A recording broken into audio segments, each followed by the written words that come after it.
Okay, I think we're live. It says we're live. I don't know if I should Yes.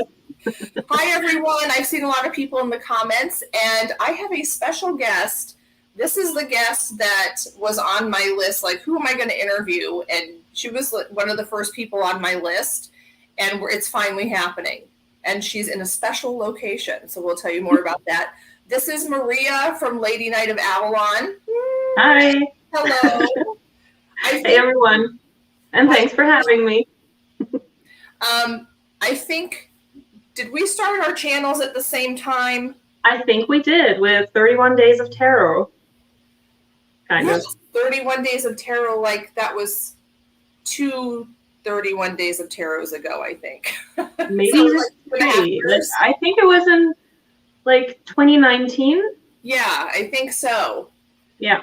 And it feels like, when did I not have a YouTube channel? But yeah, exactly. It hasn't been that long, but we've come through it for 2.5 years, and we've also done readings together on your channel, but we also did a collaboration on when the lockdown first started. Yes. We made a spread called Empty Spaces, and we each did a reading in our empty workplaces. Yours was much more interesting because you work in an opera house, so I can't top that. Mine's just like cinder block. Yeah, but an empty school, that's also kind of creepy. Right. Like, it was creepy. It was very echoey, and I wasn't really supposed to be there, but I was anyway. So yeah. So I'm so excited that you're finally here, and this is actually the first time ever. It's a milestone for you because this is the first time ever that you are on YouTube in the United States. Yes, exactly. I'm in Minnesota now, finally. Like, it's been a long way to get here because since the whole travel situation is still not completely, like, with the whole stuff going on in the world. So I had to stay in Turkey for 2 weeks so that I could actually travel to America, because right now traveling from Germany is not really allowed.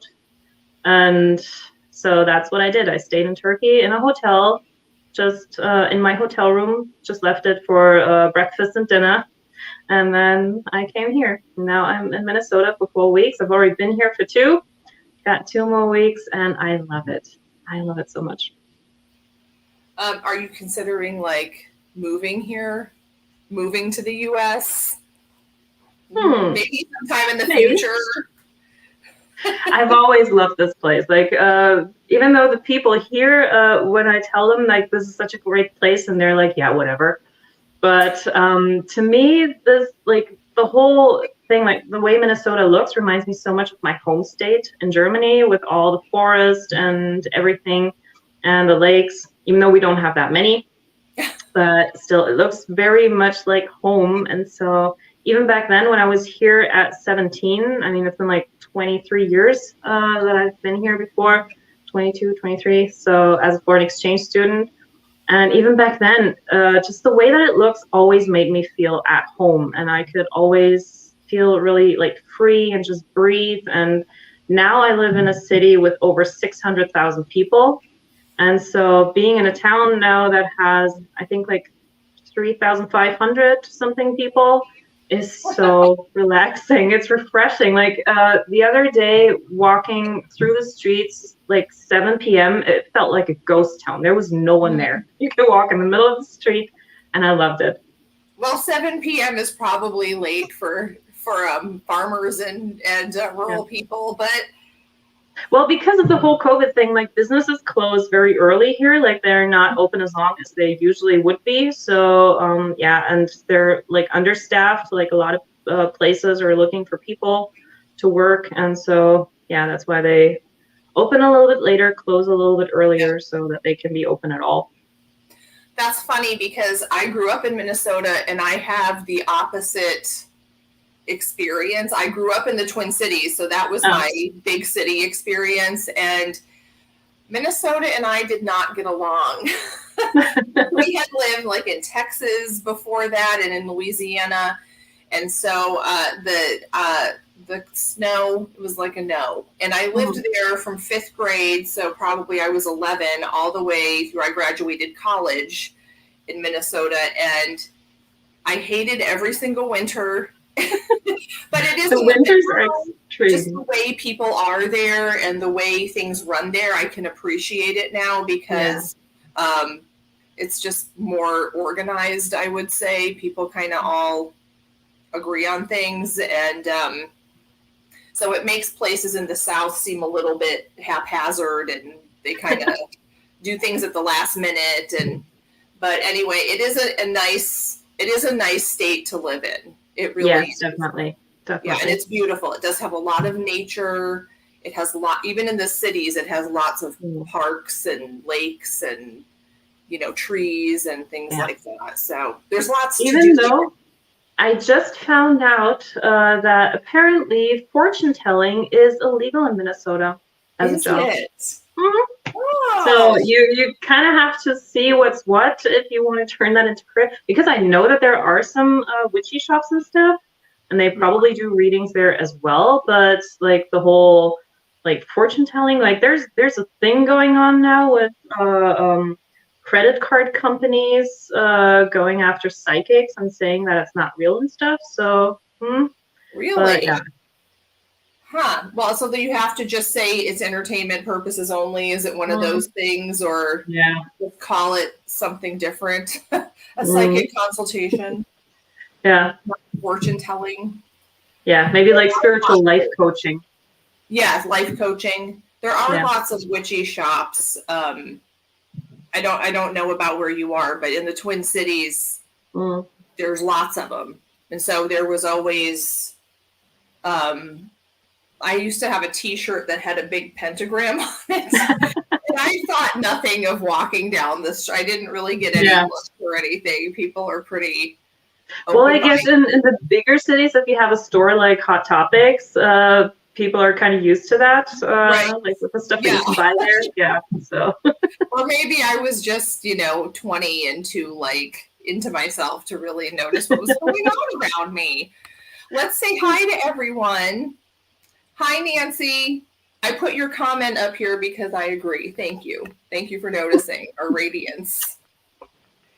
And we have Scott. Hi, Scott. Hi. I feel like I'm so out of it because Scott's cranking out the videos and I am so far behind because of school starting. I've just been off the grid totally. Hi, Allison.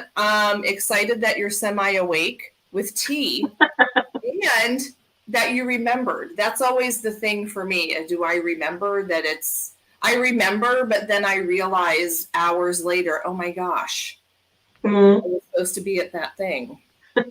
Who else is here? I know other people are here. I know Marion's here. Hi, Marion. I hope you can stay for a little while. Hi.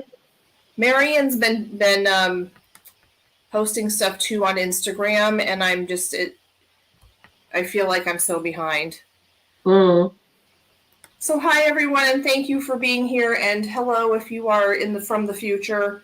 And I'm chatting with Maria. I'm so excited because every time I did a live, I'd be like, I gotta schedule one with Maria. You gotta make that happen. And here we are.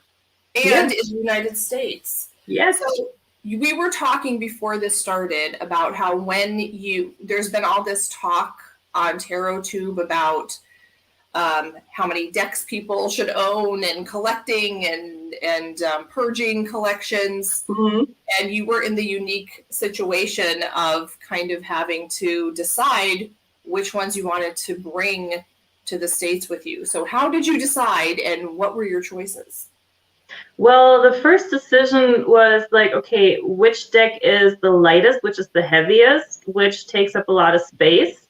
How many decks can I fit into my luggage? Am I going to put them in the suitcase or in my purse, carry-on? That was a process. And then I decided, okay, I'm going to have them in my carry-on so that the weight doesn't really matter. And then I just looked at a few decks and I thought, okay, the one that I definitely have to bring is my haunted house. That is my workhorse, my study deck and everything. So that had to come with me. And then I thought, okay, if I am going to do readings for other people, maybe, then what kind of decks could I use for them? So one that I thought would be really good is the Golden Art Nouveau, because it looks like the classic RWS, but a little bit prettier. And then I also brought my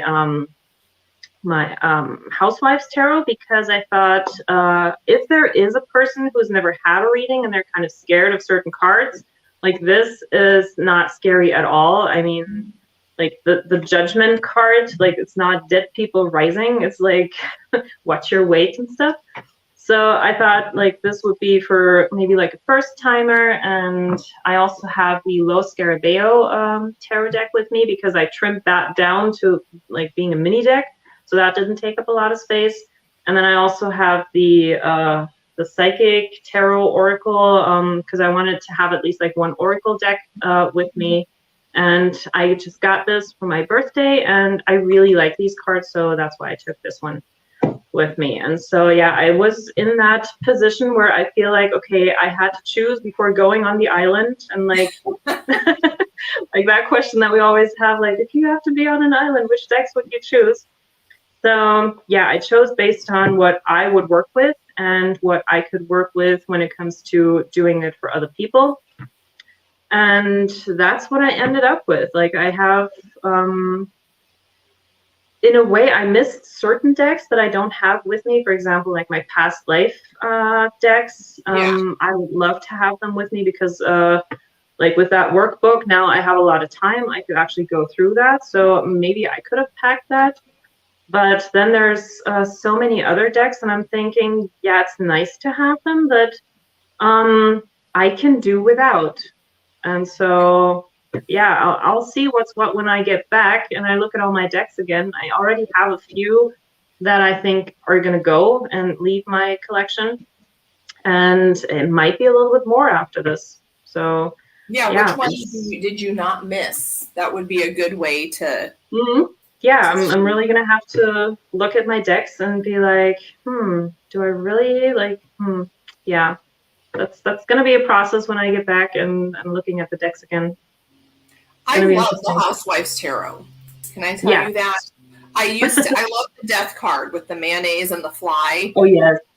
But I used to have that deck, and that was kind of back when, yes, isn't that cute? That was kind of when I really only worked with Robin Wood, and I had a hard time processing other decks. And so I didn't really use it. And then a friend of mine in Minnesota said, I just really need a deck that's not weirding me out and creeping me out, because she's very sensitive to being, creeped out by things. And so I sent her the Housewives deck, because I'm like, this is just funny, and it's sort of light. Yeah. But I always pack my tarot decks in my carry-on, my tarot decks and my jewelry and my makeup bag, because I have had flight issues where I had to stay over unexpectedly in a hotel. And I have also had my luggage stolen before. Oh. So I always keep, like, what can I not live without? Yeah, really, I should pack like an extra pair of underwear and my tarot decks and my jewelry. That goes on the carry-on with me. Yeah, I did that too when I came from Istanbul to America. Like I was stuck in Chicago for a while, and so I also didn't know, like I had issues with that before, where my luggage got stuck in Chicago and I got it like 3 days later, and so that made me pack completely differently. Just on the way from Turkey to America. And then actually my luggage arrived a flight earlier than I did. And so when I got here, I thought, since nothing came down the little thing where the stuff always comes out, and then I thought, okay, great, it's missing again. But then it turns out it was already there waiting for me. So must have taken an earlier flight. Do they bring it to a special place where nobody's gonna mess with it? Yeah, they just put it in like a storage closet behind the counter. Well, that's nice. Yeah. Allison says, when I travel, I usually stash a deck in one of the pockets that is for a water bottle. Yeah, I always kind of, and sometimes if I'm nervous, because I'm very claustrophobic, and so I don't really mind the flight. It's just waiting to take off and waiting to get off the plane. I kind of play with my tarot cards, and it makes me feel better. A change of clothes, a tarot deck, and a toilet roll in your carry-on. So you're prepared for anything, Marion. I did have the toilet roll on my way to America in my carry-on as well. Because you never know. You never know. And like these days, I mean, we had a time a year ago when toilet paper was gold. Yes. And you could have exchanged that for literally anything. Mm-hmm. So you never know. You never know when that stuff. We should all be stockpiling from now on, right? Should have a closet full of toilet paper because you never know. That's what we learned. You never know over the last year and a half. So what decks did you buy in the U.S.? Because I know I bought some decks that I couldn't really get in Germany because I mean I could get them, but then shipping would be really expensive, and I may also have to pay custom fees and stuff. So I thought, while I'm here, why not take advantage of that? And so I got the Bob Ross playing cards. I love them. Like when I was here back in high school, I used to watch his show, and he's just such a easygoing, feel good kind of guy. Yeah. And then I also got the super awesome future fortune cards. Nice. I saw them on Tangi's channel, and I thought, ooh, they look cool. And of course, I could have gotten them, but for like an extreme amount of money. And there's not that many of them, but yeah, they look really cool. Are you going to do a walkthrough of that? Maybe, yeah. I mean, I'm going to have to see what's what with uploading here, because something that has been like keeping me from doing a lot of videos lately is the fact that my internet at home is so slow. Like, especially during home office, it feels like it's just gotten slower over the time. And so to upload like a 10-minute video, it takes hours. Yep. Yeah, it's so long. So that's why I haven't been doing that, and only been doing like live readings and stuff. So that takes care of it. So I'll have to see how the internet is here. I mean, so far it's holding up. Like, it's better than it was in Turkey. So are you going to go back with a carry-on full of tarot decks? I don't know. I still got 2 more weeks. We'll see what's what. There's a show called To Catch a Smuggler, and it's about, the people who work in the airport and stop you in customs and they find all kinds of weird stuff in people's luggage. Yeah. And they watch for people who take luggage that's sitting and waiting for people at baggage claim. And so they have eyes everywhere. It's pretty amazing. It's a really, it's a great show for a Scorpio because it's a lot of like secret, hidden kind of stuff. But I think I saw some. Open your bag. I think I saw some clips of that on YouTube where like a lady was hiding drugs inside of a laptop, and she got really mad when they opened it and stuff. And it was worth 25 years of prison or something, what she had in there. Like, oh my God, yeah. They hide drugs everywhere, like everywhere. The craziest things, and they always find it. So it's pretty insane the way that they hide drugs. I mean, they'll hide it in sneakers and da-da-da-da-da. Hi, okay, we have 2 more people here. Hi, Lori and Rosemary. Hi. Rosemary, I thought you were going live because I saw you were going live at 1 too, and I thought, doggone it. I saw it right after I posted that we were going live. Here's a thing. Download Compressor. It's free and I can download in just a few minutes what used to take hours. Oh, that's cool. I'll try that. Thanks. Yes. Lori, what did I just see on your channel? There was the watercolor RWS. was really cool. It's a deck that it's a Rider-Waite deck that looks all like watercolors, and they have phenomenal. The back of the deck is phenomenal. Loved it. I was stopped at security flying from London back to Glasgow because my carry-on was full of decks and the cameras couldn't make out what they were. Oh my. Oh my gosh. And you told them you were a professional tarot reader, and I'm sure you got the look. That look that we are all used to getting. Mm. So, I didn't know that the Haunted House Tarot was your favorite, and I wrote that down so that I can know. Your grand dame, as Jason would say. So I know you're in Minnesota visiting friends, and I saw a picture of you putting your feet up by the lake.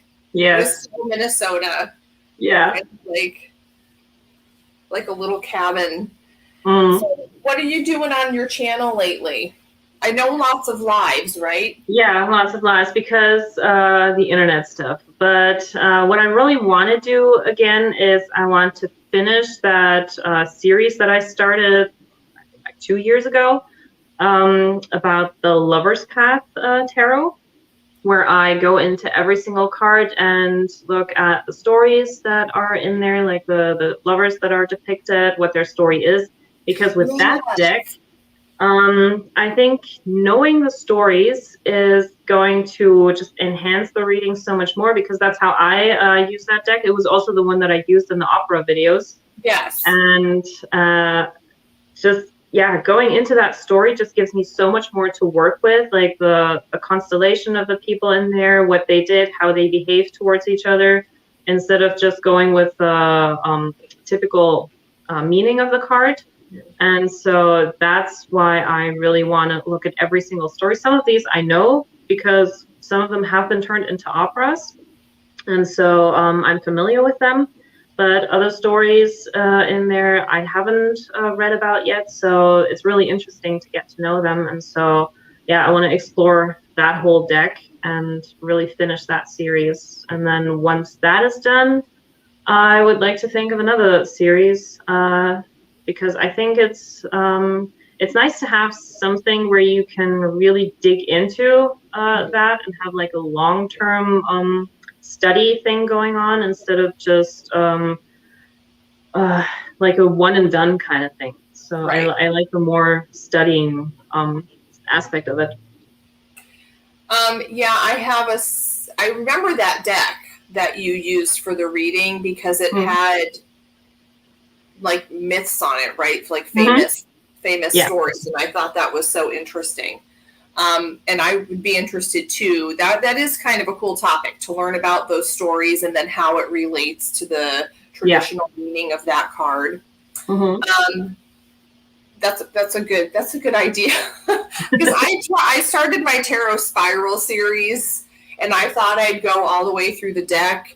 And then I started overthinking how much information I needed and kind of just spun my wheels. And so I need to get back to that.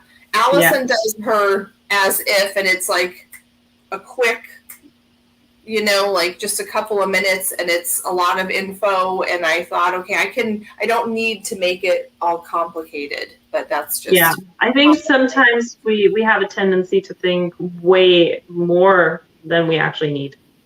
Right, because I think there's so much to know about this card. I have to know everything about it. Otherwise, I can't really talk about it. And I have to let that go, I think. Really, what I wanted to do was just journal about that card and what it means to me and what I know about it, and not have to like research every card, because that'll never happen. Let's be honest with myself here. It's never happening. Marion did end up, she said, it was kind of funny. She did end up giving the customs guys a reading. Oh, cool. But that's one thing on that show that they'll ask you too. If you have like something in your luggage, they'll say, "Okay, we'll use it." Or if you're a singer, they'll make you sing a song, and so that's pretty funny. That's and cool. Lori's moving with three plastic tubs full of bins. Wow. Yeah. You never know how much you really own until you have to move. Until you have to move it all. Yeah. She has a... Okay, I'm just trying to catch up on the comments. So what else have you been doing in Minnesota? Well, I've been kind of exploring the area where I'm in because, like, the town where I'm in right now is not the town where I originally went to school back in the day. So I've only been here a couple of times and not really explored it. So this time I'm really taking the opportunity, going out to the beach, to another, like that, when I had the feet up, that's like a lookout thing that's not too far from here. I'm going to like all the little shops and see what I can find. Like, for example, this thing here I got, and that was gifted to me. And there was a shop where they also had like some like crystals and stuff. So there is a little bit of that around here. Every Tuesday they have in the park, there's like this like farmers market, I think. And I got like there was a couple that sold these like sprays that they make themselves, and she did that with water that she charged during the last supermoon and stuff. So of course I had to get one of those bottles. And yes, I'm really taking my time to get to know this place and doing all the fun stuff like going to play pool and all of that. And I have already met up with some high school friends, and we're planning a big get together, like the whole gang all together in one place again, like all of my friends. And I have visited my host family, like my host mom. I saw the house where I lived in. My old room is still pretty much the same. It hasn't really changed, except one dresser is not there anymore, and now there's a carpet in there. But like my bed that I slept in is still there. The walls, the color, everything still looks the same. The fireplace that she put in there, like the artificial fireplace, everything is still in there. And when I walked into the house, my senior picture was still standing there. Aww. Next to the couch. So yeah, like that was good, like some good memories. So how long were you there? Were you in Minnesota back then when you were studying? 10 months. Like I was here for an entire school year. Okay. Of your senior year? No, for me, like here I did my junior year, but back then in Germany, in my state, we had 13 years of school. So it was my 11th grade year. So in Germany, it would have been my sophomore year, but here it was my junior year. Okay. That's so cool. You know, I studied in Venezuela, and I went back in college, and I went back to visit my host family. And it was only like a year or two had gone by, but yes, same. Yeah, it's really cool. That was a long time ago. The kids that were my host siblings are grown up, and I haven't, I wish I could see what they look like now, but of course we've fallen out of touch. But that was one of my, the biggest experiences of my life that I still think about, still have memories of. I learned a lot, and I would totally recommend that anyone go study in another country. Yeah. While they're young and they can, because as you get older, it just becomes more difficult to do that kind of thing. So that's exciting. I'm so glad you're going to get together with people. Are you going to do any readings? I found out that actually one of my friends, she's a witch like me. She has like a bunch of tarot decks around her house. She charges water in the moon and stuff. And when we were going to meet up, it might be at her mom's place, who was my biology teacher back in the day. And so I told her, girl, next time we meet, bring your decks. I'll break mine. We have to exchange readings. She's like, yes, we have to do that. So that is interesting. So she reads too. Yeah. Oh, nice. That's cool. Rosemary, you lived in Manila for 2 years after college. Yeah, I think that you just learn a lot about yourself and a lot about the, where you're from. I learned a lot about the U.S. by going somewhere outside of the U.S. Yeah, I learned totally a recommend. lot about myself. Like for me, it was growing up really fast because you don't have your parents with you. They can't get you out of situations just like that. Like you have to take care of stuff on your own, and you kind of find out what kind of person you are in that year. Like how far you can go, how far you're willing to go, and what you're made of, pretty much. Yep. And you have to adapt. You just have to do things a different way, and you have to get along, with other people that do things differently and have a different outlook. And you really do have to learn to rely on yourself and to problem solve. And so I thought it was you do have to kind of grow up a little. I think you can't. A lot, actually, a lot. Yeah. A lot. At 17, I thought I was pretty much already there, but no, that year taught me a whole other lesson. And I thought it was so interesting because you talked about one time why you don't really have an accent in English, and you said it was because you purposely tried to avoid it, to avoid that. So I thought that was really cool because before I knew that you studied in the US, I was like, wow, she has like no accent. She sounds like she must be from the US or something. And but yeah, I think that's really cool because English is sort of, I don't know, hard to. Well, I think that's like you have to have an ear for language in order to lose the accent. And so what I did was I treated the language more like a hobby than a school subject. And so what I did was I started learning the language the way that a kid would learn like to speak. Like first, just listening to it, putting on MTV, just having it in the background, listening to how other people say it, even though I couldn't really understand much.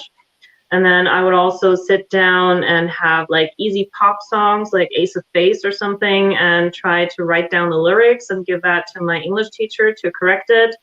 And so, yeah, listening to it, then trying to speak during English class in school, and then like reading and writing and all that comes with it. And then really practicing it in my free time. Like most of the musicians that I was into were English-speaking musicians. So if I had the chance of listening to them in their original language, then that would always help. And so, yeah, I treated it like a hobby. It really is such a complex thing to learn a language. And my Spanish is not, I don't think I sounded like a native speaker, but I did practice a lot and it was my hobby. I thought languages were so fascinating. And so I tried to learn all I can. And, we would go home every day and have 2 hours off of school in the middle of the day and go eat this gigantic lunch and take a siesta. And I can't sleep. I've never been a napper, so I would watch soap operas in Spanish and try to like follow along and see, what's happening. And because Spanish soap operas, well, especially Mexican soap operas are the best. And they go really fast. It's not like the ones in the US where you can 20 years later turn it on and it's the same characters and the same, it's like if you miss a day, you're lost because somebody grew up and somebody, got married and somebody was killed off. So it was a lot to learn, but I journaled every single day at lunchtime during the siesta. I would write down every detail of what happened, and I went to the restaurant and I ordered by myself and people understood me and I was so happy, and I wrote down everything in a journal, and I still have that journal, and I'm so glad that I recorded. I mean, just the details of how I felt and what was Mm. difficult, and I got lost, and the military police chased me through town. Yes, that happened. Oh my God. Yeah. So I was, yeah. So I still think about that a lot. Like, oh, I wonder if I went back. Why Venezuela? I don't think I can go there right now. No, because the not shit's right hitting now. the fan. But Yeah, hi, that's gonna be a while. Tammy. Hi, That's Tazy. okay. Rosemary says, I was taught in school Ferdinand Marcos was a dictator, but people in the Philippines loved him. Most of their infrastructure was built by him. Mm. I saw a documentary about he and his wife, Imelda, and it was really interesting because I didn't know that it was their whole family were their successors, and they had a lot of power. And yeah, I don't think people disliked them necessarily at the time. Yeah, so it was a really interesting documentary. Yeah. So are there any shows that you're watching? American shows that you don't watch in Germany? Well, actually, like most of the stuff that's on, I find my way around it to being able to watch it in Germany as well. That's just that way. Yeah. And so it's not really all that different because my entertainment at home is basically all American shows and movies and stuff. Because I don't really like the German stuff. I never really have. I think it's kind of like boring stuff, but that's me. Other people love it.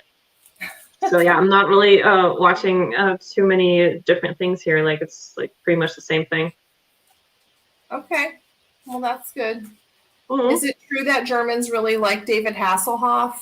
That amazes Americans. David Hasselhoff was a thing. Like even me as a kid, like I had 3 large posters in my room. One was Patrick Swayze because my mom was really into him, and so I also watched Dirty Dancing as I was old enough.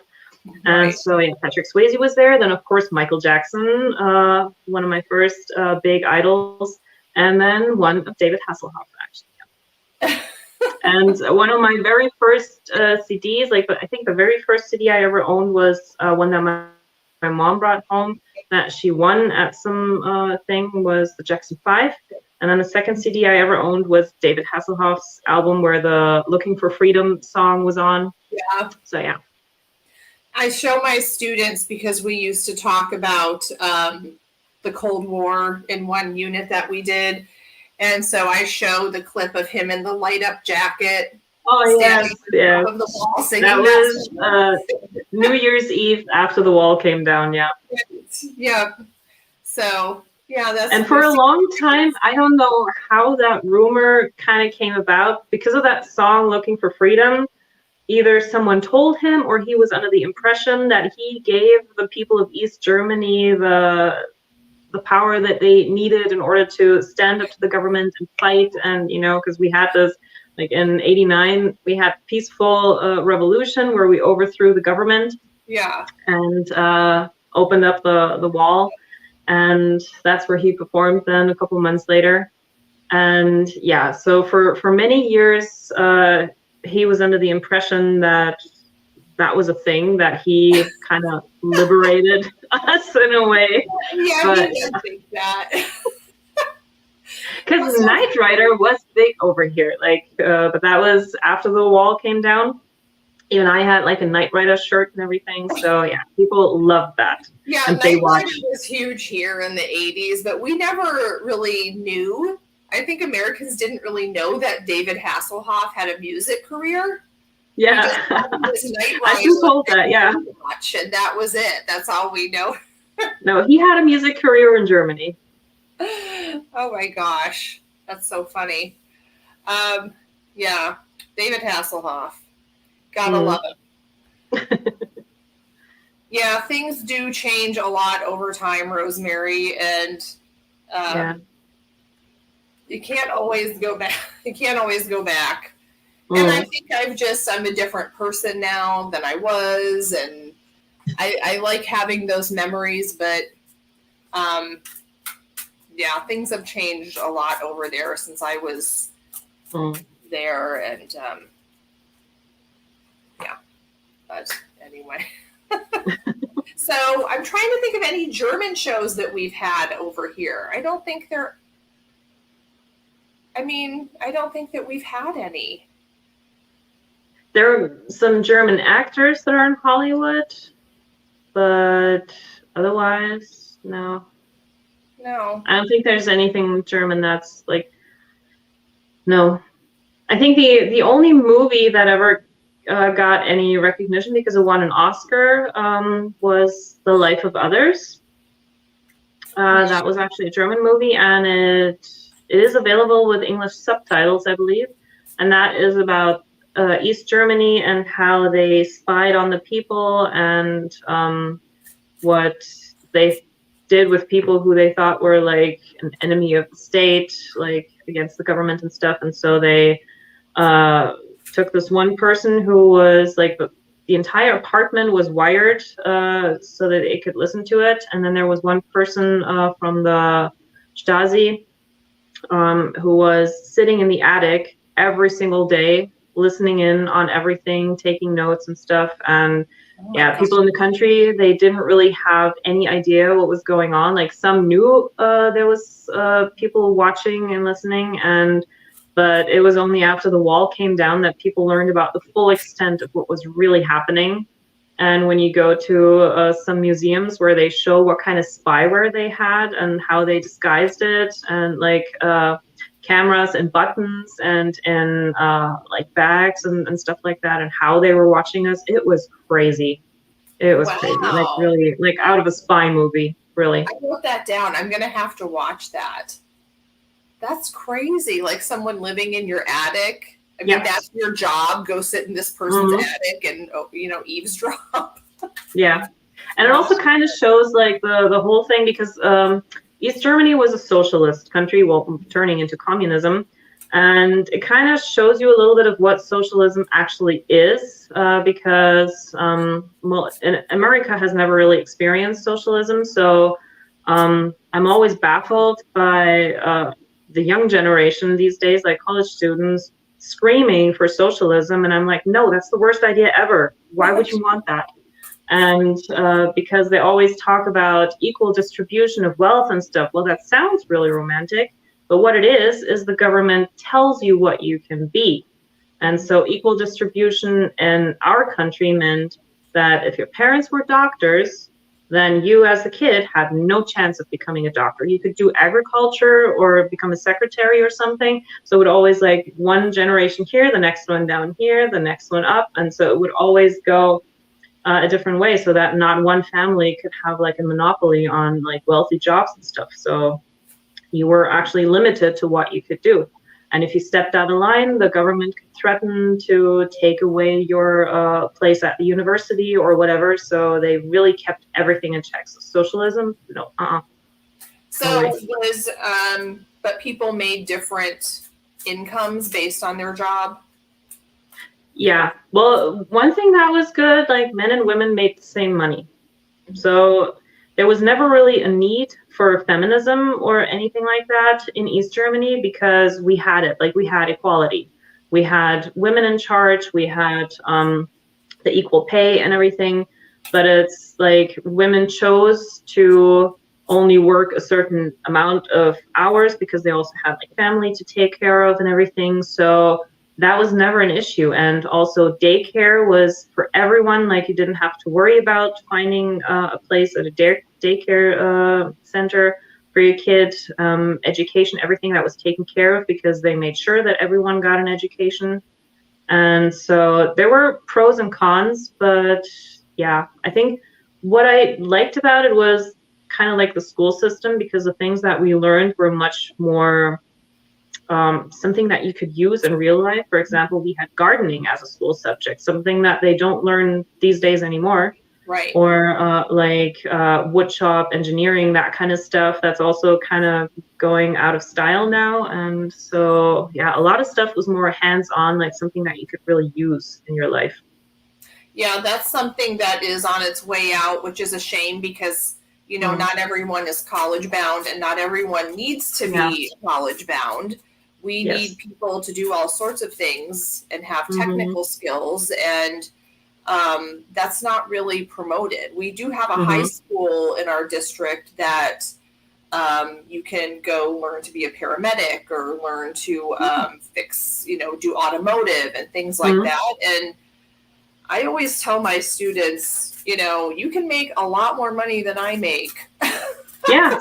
And you don't have to. If you don't want to go to college, then you're wasting your money. Go get training in 1 or 2 years to learn a trade, and you could make way more money than I make, So that's, when I was in middle school, we took art, we took industrial ed, the shop. We took home ec. Yeah. We had in our PE class, we had to swim. The worst, but it was more practical. You were open to a lot of new things. And now, Rosemary says, I think people confuse themselves talking about socialism. Democratic socialism and true socialism are different things. I don't know. Lori's packing and listening. Lori, I hope your move goes well, because I know that's stressful, and you go through that stage where your house is empty, but your new place doesn't really feel like home. So, but it'll be fine. That will pass. Okay. Do you want to do any readings? Sure. Anybody? Anyone has a question? Yeah. Anyone who has a question, type it in the chat. And Maria can pick one. Are you going to use one of your new decks? We'll see. Well, I always mostly use my haunted house, and then follow up with, let's see, we can use the super awesome future fortune cards. And I like that they actually come with a little pamphlet that gives you an explanation to the cards, and instead of just throwing them out there, and it is whatever you make of it.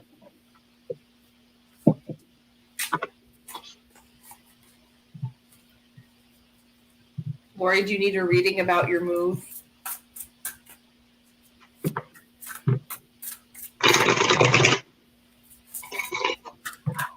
I just love this sound. That's one of my things, to relax, just having that shuffle sound. That's what I love about Zach's videos, the Tiger's Abyss, when he's doing live streams, whether he's doing readings or not, he always has a deck where he shuffles, and I just love that sound. I just love hearing it. Yeah, I like the click, click when you turn over a card, click, click, click. It just kind of... So Lori says, can you tell me if I'm getting the apartment, or is it apartment or house? Is there is it up in the air as to which one you're getting?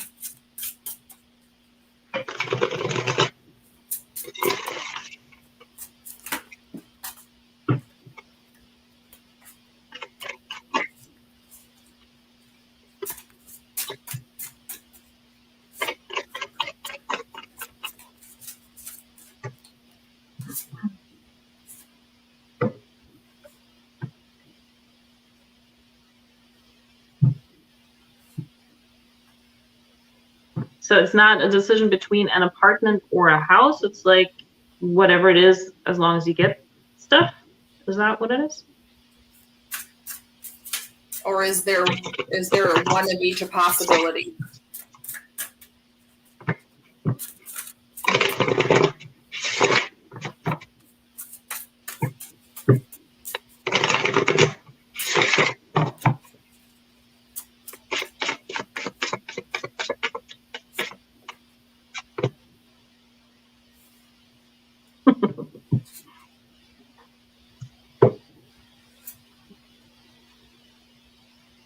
Okay, so if I read this as whether or not you're going to move, the cards that I got are telling me, yes, you're going to move.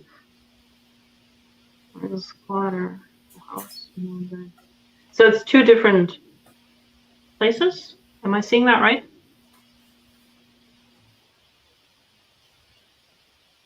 Oh, it's up in the air as to if it's the apartment or the house that you'll be moving to. Is that it?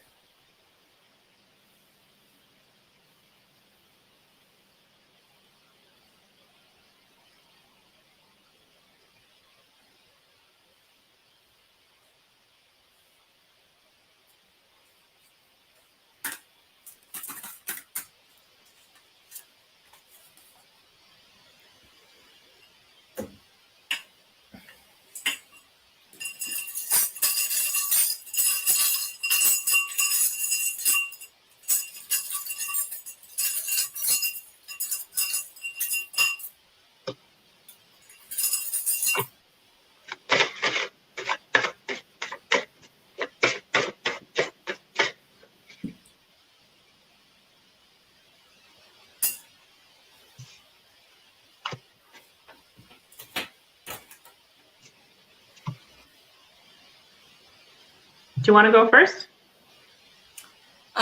Give me 1 second because I just pulled out the This is hardcore, Lori. This is like a hard one. She says, well, the apartment is a squatter. The house, a man died and his relatives are cleaning out the house. Okay.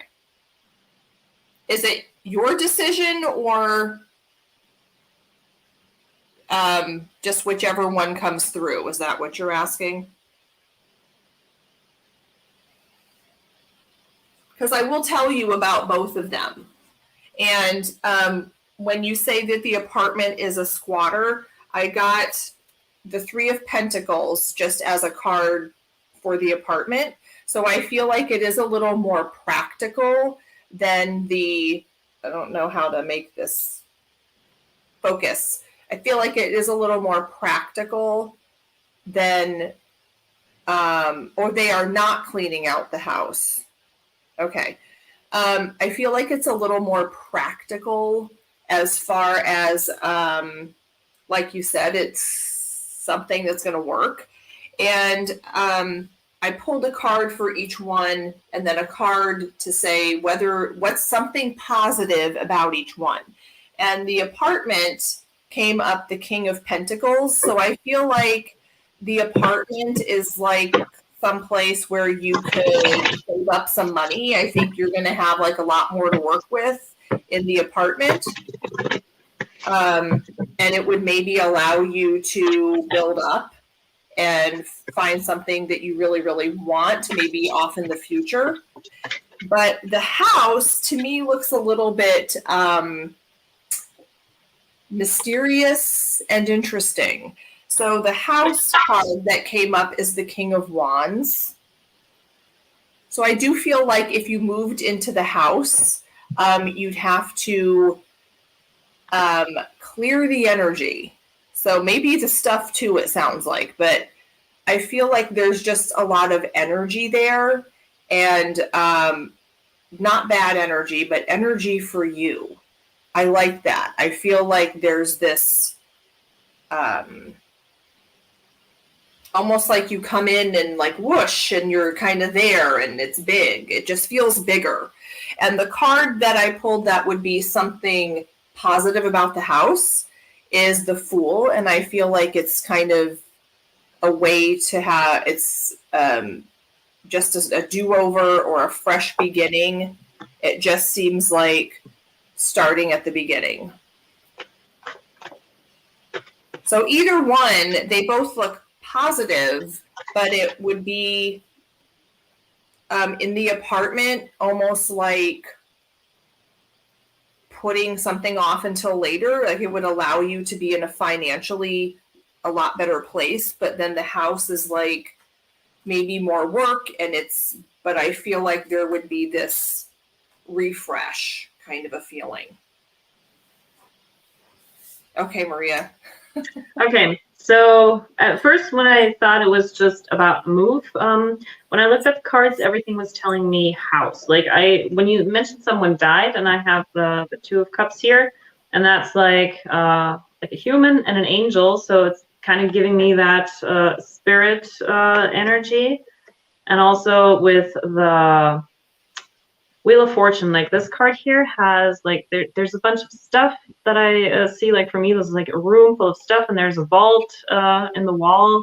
So a lot of stuff has accumulated in that place. And when you said they're not cleaning out, like this kind of reminds me of a place full of stuff. Like there's shelves with all kinds of things here in this picture, and some is covered, some isn't.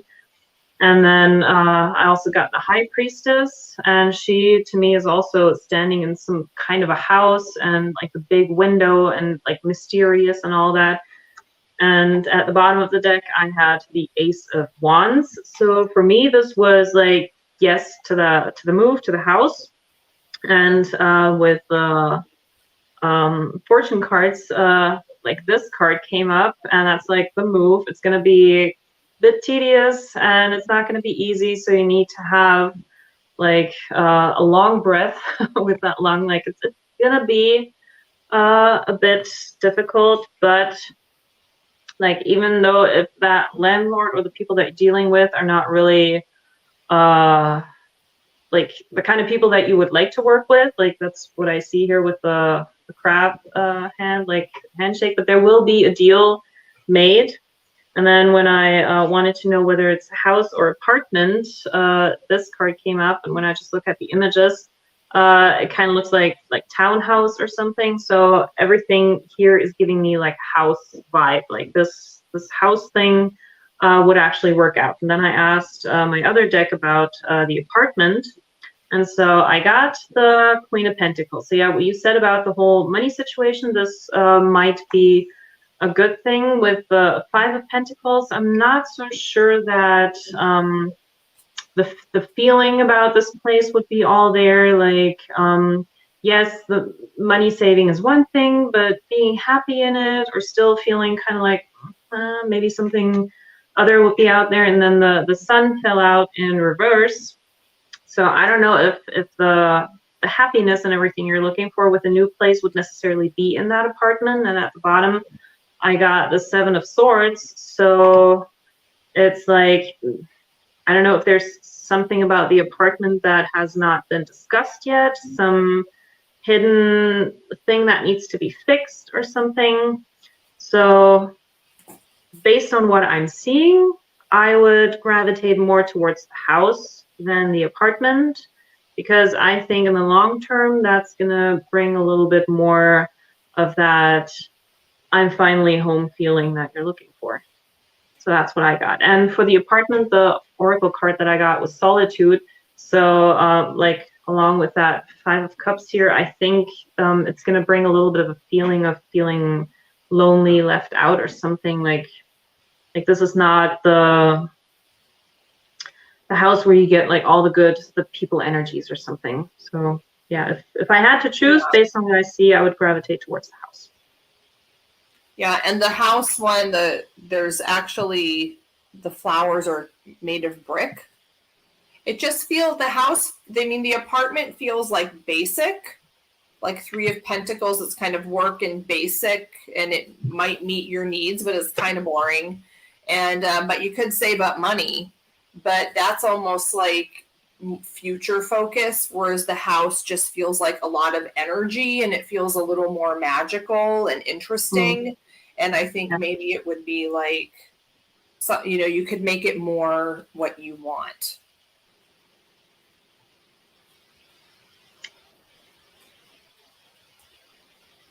Yeah.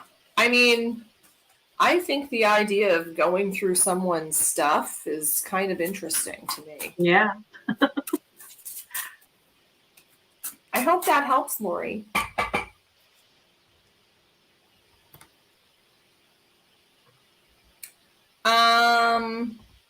Tangi, you had a question about your autumn 2021.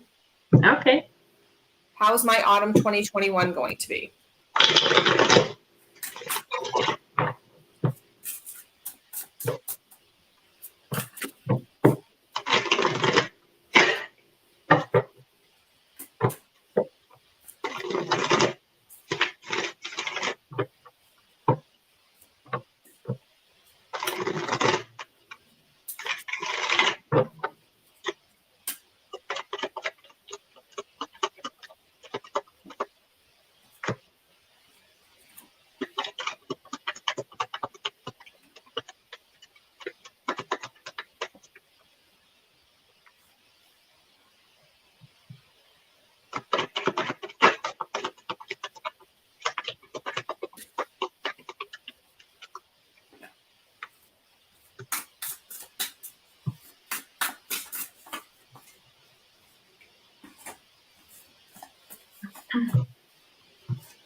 Hi, Gerald.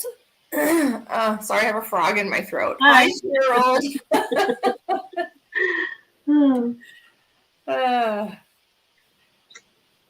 Okay, do you want to go, Maria?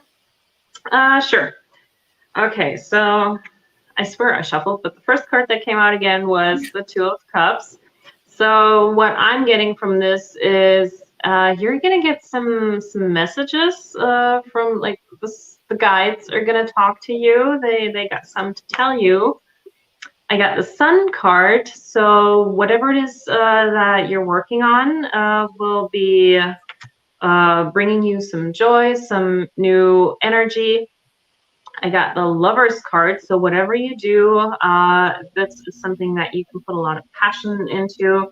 And bottom deck here, I've got the Two of Pentacles, so you've got some choices to make about how you want to proceed, how you want to do this, and how does it feel to do a certain thing, and really just explore everything that comes your way. I've got the blender. So yeah, a lot of ideas, mixing them together, see what comes out. I know you're very creative in the things that you do. So yeah, just put all of your ideas together and see what you can make of that.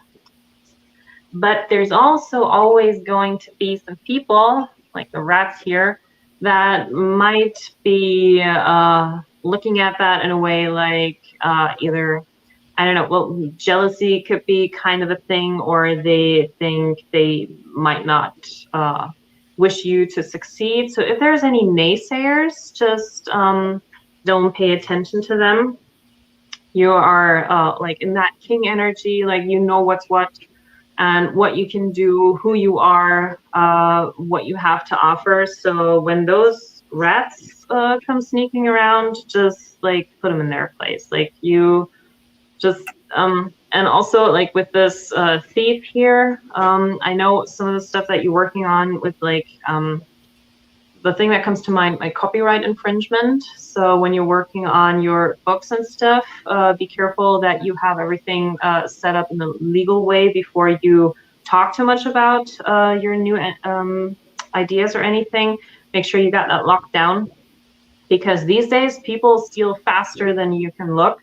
And so, yeah, be sure that everything's safe and secure before you move on with something and you talk about it in a public place. So, yeah, be careful with that kind of stuff.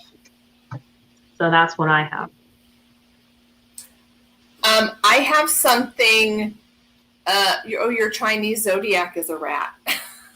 I'm an ox. Yeah, I know the Chinese zodiac doesn't have like the most romantic of, animals. Yeah. But here's what I pulled a card. First of all, a whole just blob of cards came out. So I picked the cards from the blob that fell out. And there's one major card, and then I picked like September, October, November. So it's kind of a little story. And the card that came up is the King of Cups. And you can see he's in control here. But I think this is kind of like a transition.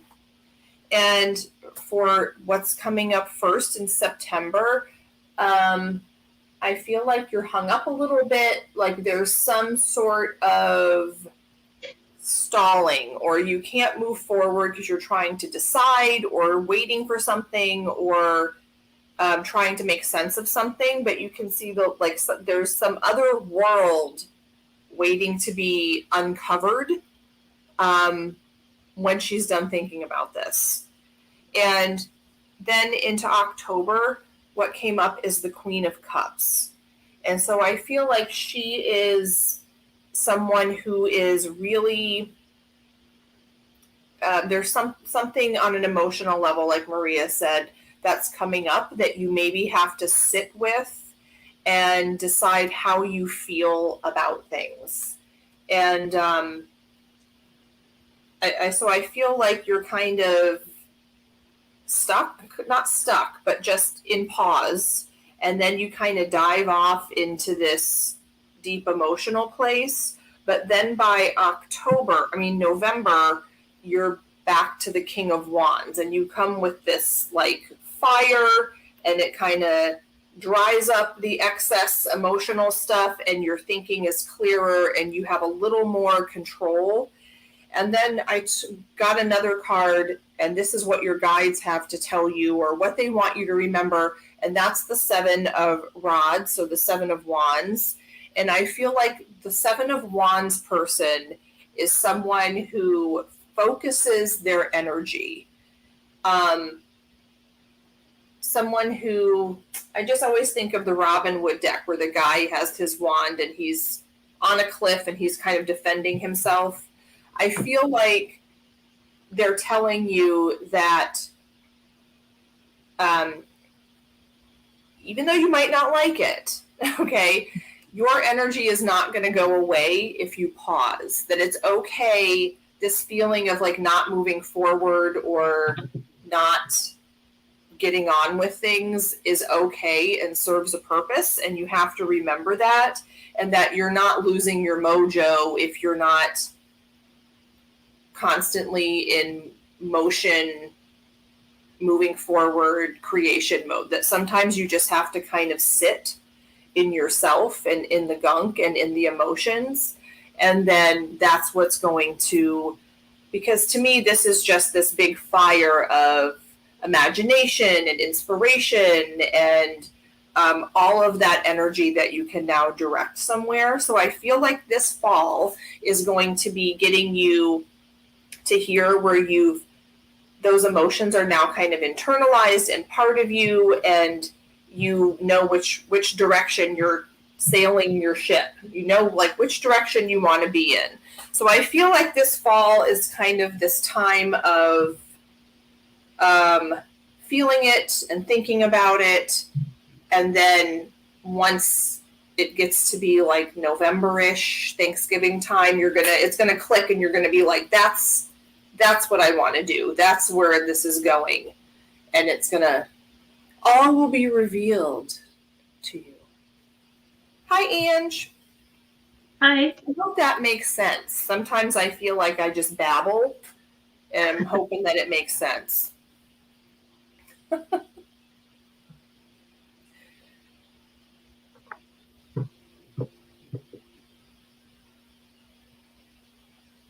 You're welcome.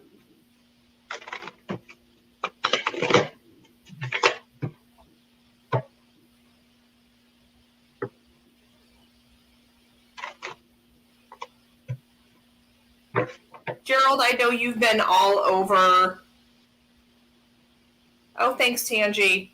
I know you've been all over lives and stuff, and I'm like, sometimes like Gerald and Scott they're busy on YouTube, and I feel like, oh gosh, I feel like I should be that busy on YouTube. But I know, right?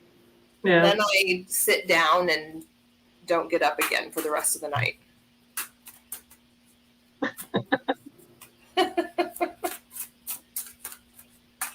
I have to be a little more forgiving of myself at back to school time, because it really does consume me. Yeah. Should we do one more? Sure. Anyone have a question? Because we're at a little over an hour. And Maria has to get back to relaxing by the lake. Oh no, the only thing I'm doing today is I'm gonna do dishes and then I'm gonna cook something again, like some German cooking, Ooh, or at least the way that I learned it from my grandma. So that's authentic German cooking. yeah. Okay, Allison wants to know, what energy can I embody to make friends in my new location? Are you still in Canada, Allison? What energy can I embody? Okay, that was a good question.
Where did Maria go?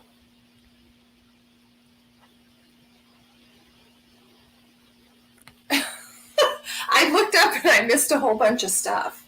Well, I'll go, Allison. I hope you can still hear me. So I'm seeing, this is kind of a U card. This is the Ace of Wands, and it's a girl reading a book, and there's a giant flower coming out of it. So oh, here she is. Yeah, Okay. all of a sudden the internet was gone. I'm like, what? I'm shuffling away, and I looked up, and I was like, oh my God. Yeah. Good thing this time around I have a computer so I can let you know what's going on. So I'm still gonna shuffle. So.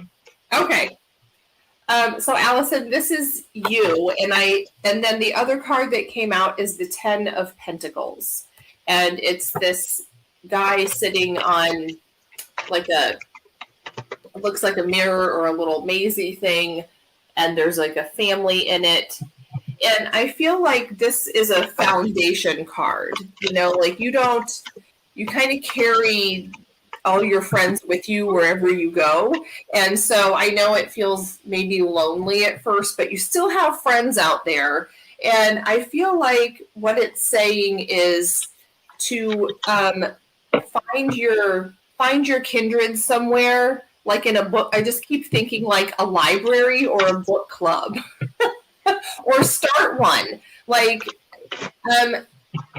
because this is the card from your guides, and that's what they want you to know, and that is the Magician.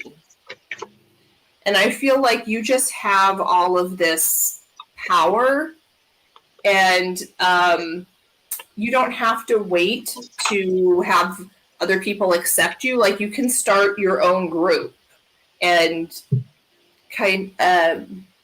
what am I trying to say? You can put your antenna out there and say, you're my new friends.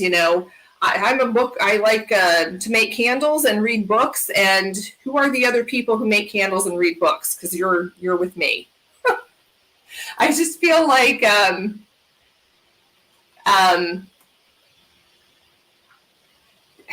how does that make sense? You're your own leader. Like, you can put yourself out there and be exactly you and not try to fit into anyone's pre-made group. You just like start your own group.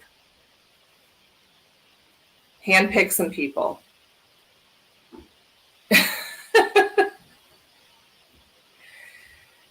Yes, to attract the friends that you want in your life. Yes, holographic, Lori. Ooh. So shiny. Okay, I'm done, Maria.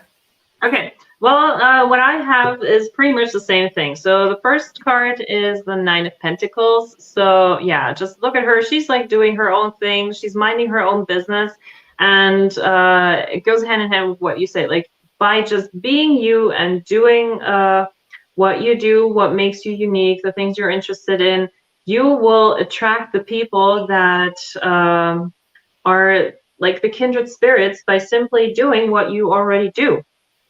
And next, I've got the Six of Cups. So don't be too hard on yourself. Don't think like, "Ooh, I have to do something now. I have to find friends. I have to do this. I have to." No, just be kind to yourself and allow yourself to be in a moment where you think like, "No, I don't have to do anything. Like this is like I can just let go for a moment, and the things that are going to be in my life are going to be in my life." I did this, for example, with a ritual. I did this with a full moon, I think. And what I did was I basically gave everything, like my entire life, all the people in it, to the moon. And I said, okay, look, take everything and just give back the things that I really need to have in my life. And so the people that started messaging me again, the jobs that came through and everything, I knew, okay, that was supposed to be there, and everything that didn't wasn't supposed to be there. So I just, you know, give it over to the universe. You don't have to force the things so much. And with the Eight of Wands, like, yeah, things are moving forward. The energy is there, and you don't have to try so hard. You're already in motion. And bottom deck energy here is the Four of Pentacles. So yeah, it's always like something holding on to what we already have, and being afraid of losing something, especially in a new situation. But sometimes it's good to just let things go, and to see what comes back into your life and what is meant to be there. And Bob Ross is saying, so I got the Ten of Hearts, and that one says, you really can learn to be creative as you paint. It's like anything else. It just takes a little practice. So patience. So whatever you do, just have patience, most importantly, with yourself. And he also says, every day is a good day when you paint. So with the things that you already do, the things that you put your creative energy into, that is what's like giving you that energy and that glow that's going to attract other people. So just continue what you're already doing. And the bottom deck here is, I don't try to understand everything in nature. I just look at it and enjoy it. So yeah, just enjoy it. Sometimes just take a step back and just look at all the things that are happening, and don't do anything. Just look at it sometimes. And then you might see a few things that you haven't seen before, because when we're so busy focusing on something, we can miss things that might be in our peripheral vision. So just take a step back, just look at everything, take it all in, and then just, let it happen. I think what you're doing is already what you are meant to be doing. So that's what I have. I totally agree. And I know you said it's easier said than done for an introvert, but you don't have to do anything different than what you would normally do. So if an awesome Saturday night is wearing black lipstick and going to sit by yourself at the library or a coffee shop and reading some tarot cards, I think that's like where you feel like you're in your power, and there's going to be that one other person who's staring at you like, wow, that's awesome. And then you can just summon them. Yes, we are now friends. Yeah. I mean, just look at it like when you are looking at other people, and what makes them interesting to you is they are doing their thing. So just do your thing, and you will be interesting for other people. Yes. Yeah, I know the Bob Ross cards. I might need to get a deck, because I was telling Maria, I love Bob Ross. Yeah. And there's a new documentary coming out about him, by the way, that's supposed to be a little bit dark, but not about him, like just about the business that has been created around his stuff. Yes. So I saw something on YouTube that's probably a few years old because someone had asked, like, where are all of his paintings that he did?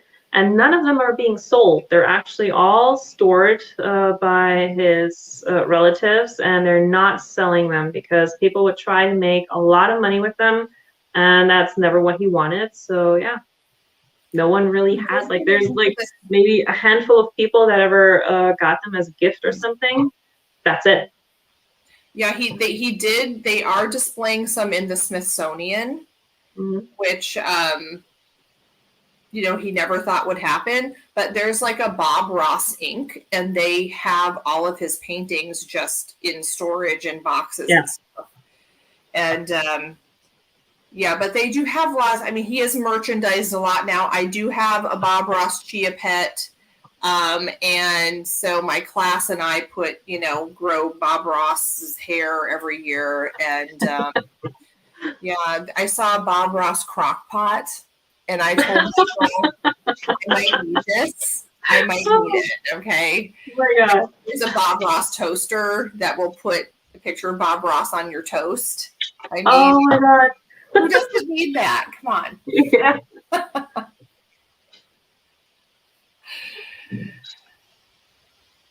Gerald, did you have a question? Did I miss a question from you? Under Tech Coven's question.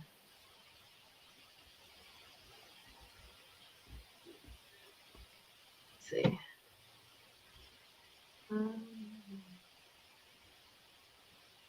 Oh, I have some collaborations in the works. Any insight on that? Ah, okay. I see it.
Okay.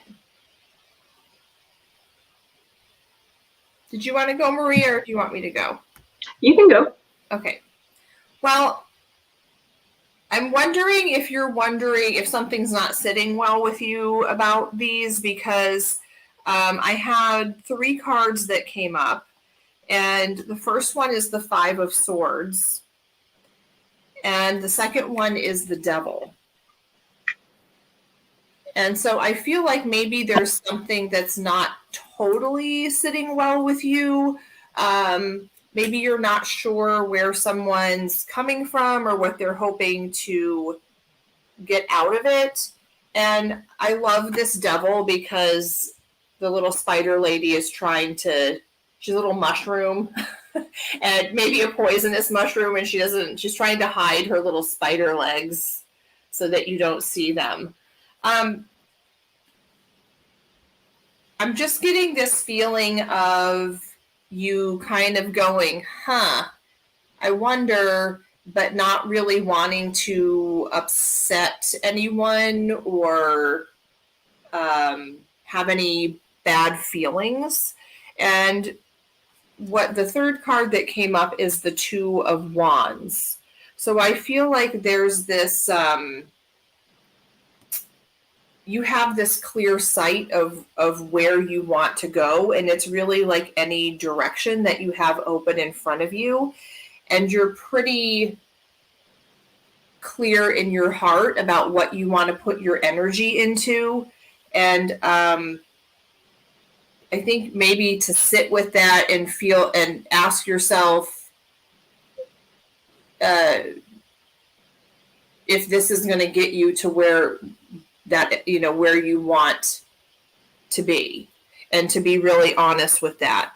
And the cards that came up for your guides are the Knight of Swords, which to me always reminds me of Archangel Michael, who just kind of comes in and cuts through all the malarkey and is very clear and very honest. And also the Seven of Swords. And the Seven of Swords to me is their reminder to you to make sure that you are being honest with yourself and not doing anything that would go against what you what feels good to you, your personal, you know, vision or morals or compass, and that it's okay for you to, you know, like the Five of Swords. I think this card is about, you know, really setting boundaries with people and not looking the other way when things aren't okay with you, that it's okay for you to either cancel altogether or just say, this is how I need this to be in order for me to feel good about this.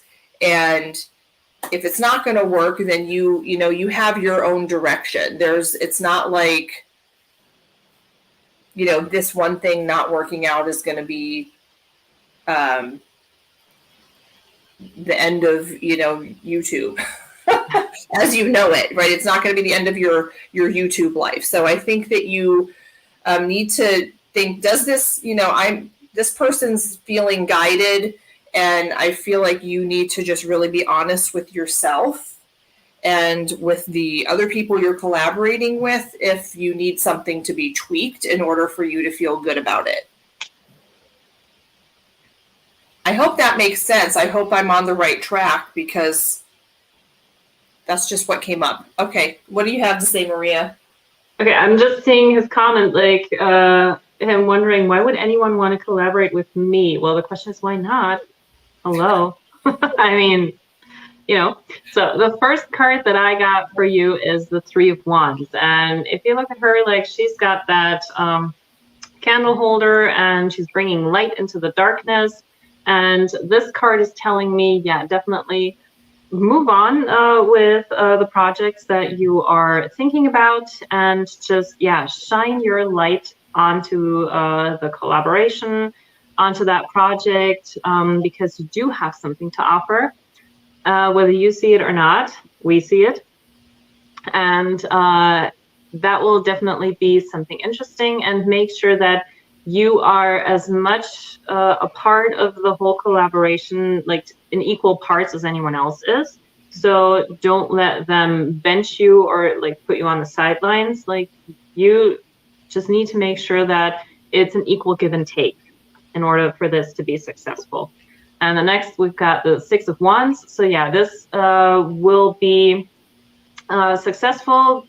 And you can see here, like, she is sitting on her horse and there's all these people down there. So once again, with this whole equal thing, like, for me, this is like, it's not about outshining everyone or anyone. It's not about, you know, I know this better than someone else does or whatever. Like, with a collaboration, it should always be productive and good for everyone involved in order to make it successful.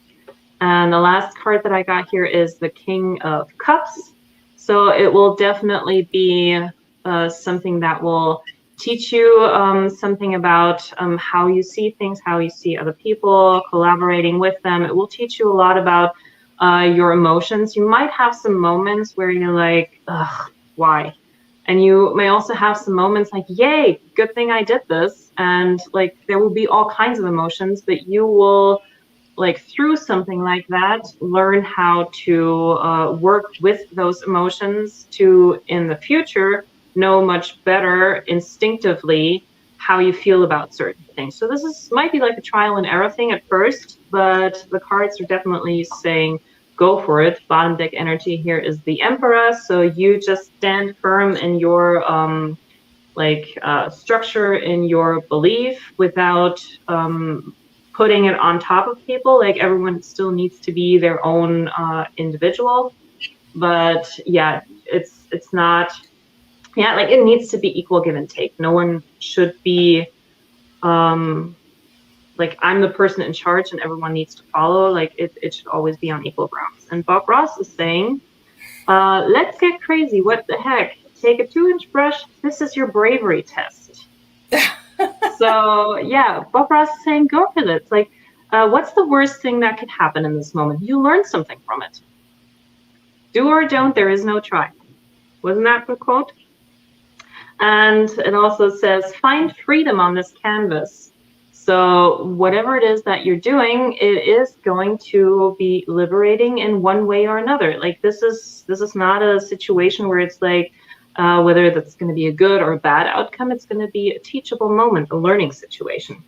And the bottom deck here is, if I paint something, I don't want to have to explain what it is. So this whole thing is going to be pretty much self-explanatory, and there's like, you will feel your way through it, and you will know instinctively how to go with this, and it will help you to find out what you want to do with things like that in the future. So I'd say go for it, enjoy the process, no matter what it turns out to be, and just, do it. Absolutely. You're honest with yourself. You know your boundaries. You know where, what your goal is. And, that, so nothing can, if you feel good about it, go with it. Scary accurate. Good. Yeah, sometimes the things that scare us are the things that we might need to do. Yeah. Do it, Gerald.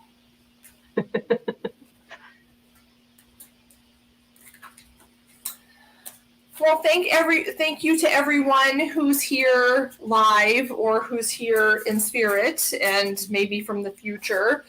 I'm so glad we got to talk, Maria, and I'm really psyched that you're in the same country as me. Yeah, this is great here. I don't really want to leave. Well, next time you'll have to come to Florida. Mm-hmm. We'll go to Disney. Won't that be fun? Oh my God, yes. Thanks, Tanji. Okay, I have to go feed my kid, Yeah. He likes it when I do stuff like that for him. So. I'm so glad we got together, Maria, and I will see all of you soon. Thank you so much for being here. And we'll talk to you later. Bye. Bye.